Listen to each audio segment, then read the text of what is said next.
El proceso de romanización no solamente conlleva pues, la imposición de una ley, el poder de un ejército, un modelo de ciudad, sino que es mucho más profundo, porque los gustos artísticos calan en las poblaciones autóctonas. Santa Cruz es un magnífico ejemplo de ese proceso.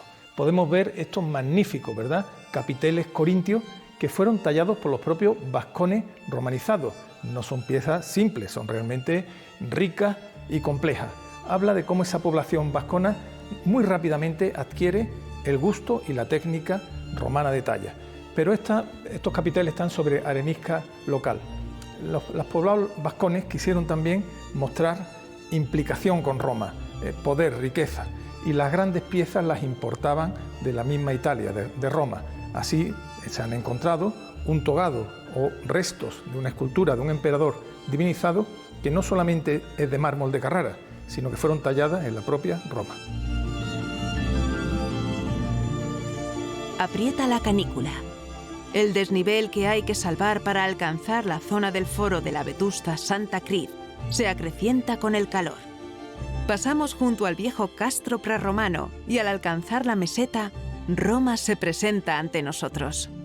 Javier, llegué a Santa Cruz pensando que íbamos a conocer una ciudad rural del mundo romano, pero rural, pequeñita, en fin. Y cuando subimos por la cuesta nos encontramos esta gran escenografía.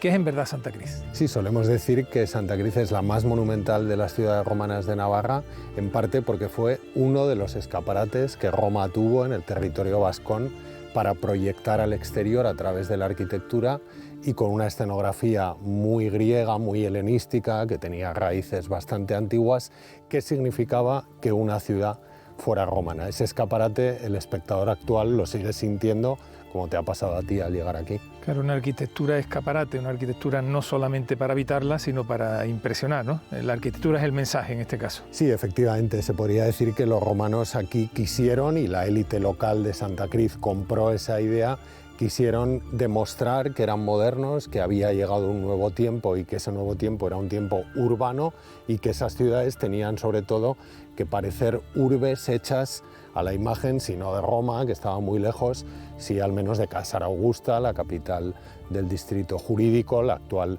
Zaragoza, en cuyos patrones arquitectónicos bebieron muchas ciudades y desde luego también Santa Cruz. Nace como ampliación de un castro prerromano de la Segunda Edad del Hierro que surgiría en torno al siglo V a.C. Hacia la segunda mitad del siglo II a.C. Roma ya se ha hecho dueña de este lugar y en época de Augusto, hacia el cambio de era, entre finales del I a.C.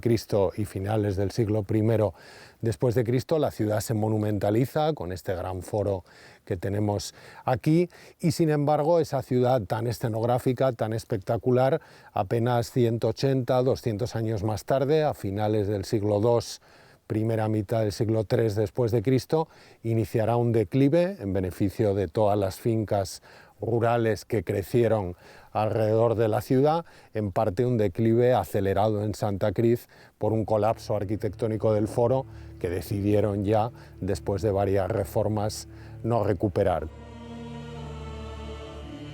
Normalmente Roma evoca cultura, leyes, ingeniería, pero Roma también es hierro, sangre y fuego contra todo aquel que osara desafiarla. Y un buen ejemplo de esta dureza contra sus enemigos la encontramos en la arqueología navarra. Sertorio se enfrentó al Senado y el Senado envió a Pompeyo a combatirlo. Algunas ciudades apoyaron el bando sertoriano y Pompeyo y Roma no tuvieron piedad con ella. Y un buen ejemplo es el yacimiento de la Custodia que vamos a conocer.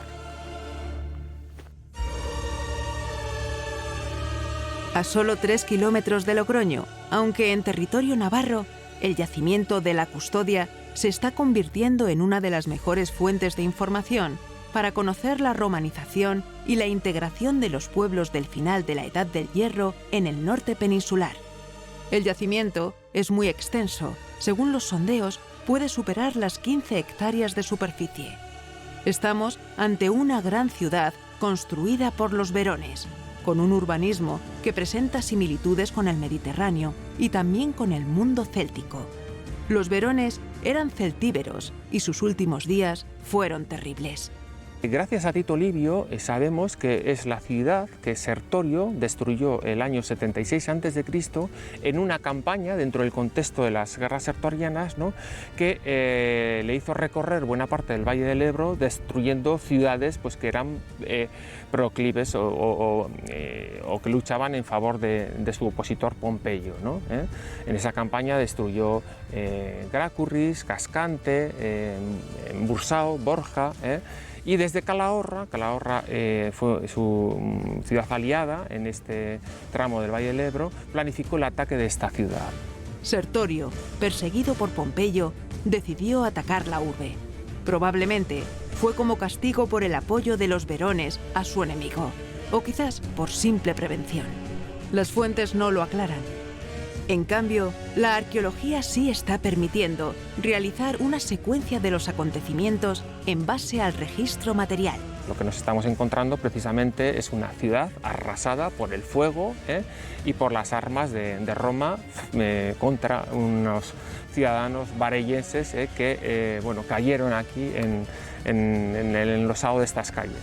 Lo que estamos comprobando, gracias a los distintos sondeos que venimos haciendo o realizando desde hace 5 años, es que en todas las partes que abramos nos encontramos un nivel de destrucción, de incendio, que techa toda la secuencia ocupacional de este yacimiento y que pone fin un poco a la ocupación humana en este espacio. Y nunca más se volvió a construir, ¿no?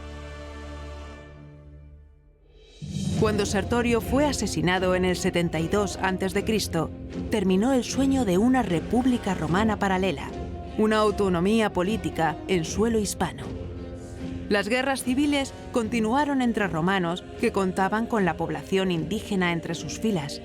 Poco a poco, Roma eliminó hasta la última resistencia de los rebeldes peninsulares. El Museo de Navarra está en Pamplona, la antigua Pompaelo. Quizás hayan estado paseando por la parte vieja y no saben que han estado pisando lo que era el foro de Pompelo o las termas que había en el foro, ¿no?, que aquí podemos ver los mosaicos. Entonces, bueno, les abres un mundo que nos esperan y muy agradecidos, claro. El mundo romano tiene un espacio proporcional a su importancia en la región. La colección de inscripciones y mosaicos es de una altísima calidad. El patrimonio romano del museo se ha visto ampliado, al menos temporalmente, con la exposición de una pieza que es santo y seña de la historiografía navarra. El togado de Pompelo apareció en 1895 en el transcurso de unas obras de construcción en la calle Navarrería de Pamplona. En ese momento existía una falta, unas lagunas, evidentemente, pues de legislación protectora de los bienes culturales, en concreto de lo que entonces se conocía como antigüedades, ¿no?, los objetos arqueológicos y también artísticos, y entonces legalmente, digamos, pues la propiedad de los objetos encontrados estaba en manos de las personas que los hallaban. Desde el momento de su aparición, pues ya se tuvo conciencia de que era una pieza importante. Es una de las poquísimas estatuas metálicas de este alzado que se han conservado en el territorio del Imperio Romano. En concreto, en la península ibérica existen solamente 2. Una es el que tenemos detrás, el togado de Pompelo, y otra es el llamado togado de Periate, que se encuentra actualmente en el Museo Arqueológico de Granada.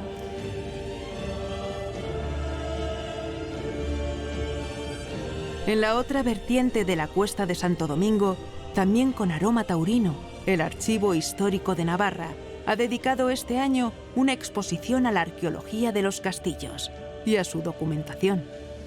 Para lo que es la Edad Media, pues realmente es una foto de esplendor realmente del reino en aquella época, porque es el momento de gobierno, sobre todo la Baja Edad Media, siglos XIII, XIV, XV, de gobierno de las dinastías francesas, procedentes de linajes franceses, que de alguna forma trajeron al reino novedades desde el punto de vista administrativo, modernización de la administración, pero también usos y costumbres de las grandes cortes pues de los reyes de Francia y de los grandes magnates nobiliarios franceses, y eso trataron de emularlo aquí en Navarra. Entonces eso da lugar a un periodo histórico pues realmente rico y que se refleja también en la propia documentación. Entonces, si hay algo que se destaca en este tipo de enclaves arqueológicos, pues es la aparición de toda una serie de elementos relacionados con la vida doméstica de los que están ocupando esos castillos y luego todo lo que tiene que ver con una cultura material relacionada con lo militar. Entonces aparecen elementos como pueden ser armamento que en otros contextos arqueológicos, como pueda ser pues, un hábitat, ¿no? Un despoblado medieval, pues lógicamente no aparecen. Digamos que tienen su registro específico, pero otras cosas habituales al momento. Nos interesaba sobre todo, más allá de un momento puntual en la historia de las fortalezas de Navarra, sobre todo dejar muy claro que los castillos, que es lo que representa sobre todo la exposición, son un yacimiento arqueológico y como tal debemos abordarlos. Pues era, desde el punto de vista metodológico, en ese sentido era casi lo que más nos interesaba, ¿no? Contar al público que son un yacimiento arqueológico más y cómo nos enfrentamos de esa manera.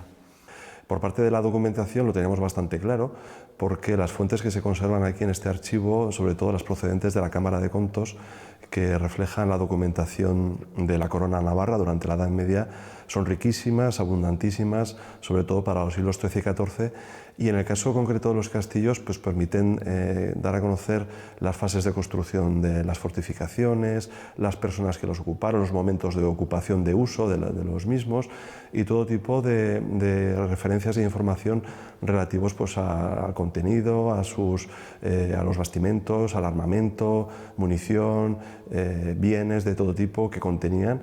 Y bueno, pues eso es lo que realmente enriquece de alguna forma la aportación documental en comparación o en complementación con la arqueológica. La verdad que la vida de los castillos en Navarra es bastante particular y su origen no es diferente, en el sentido de que bueno, muchos arrancan a partir de época musulmana y se desarrollan a lo largo de la Edad Media, pero claro, tenemos la particularidad en la historia de Navarra que es el periodo de conquista, ¿no? Entre 1512 y 1522, y en un momento determinado se ordena derribarlos.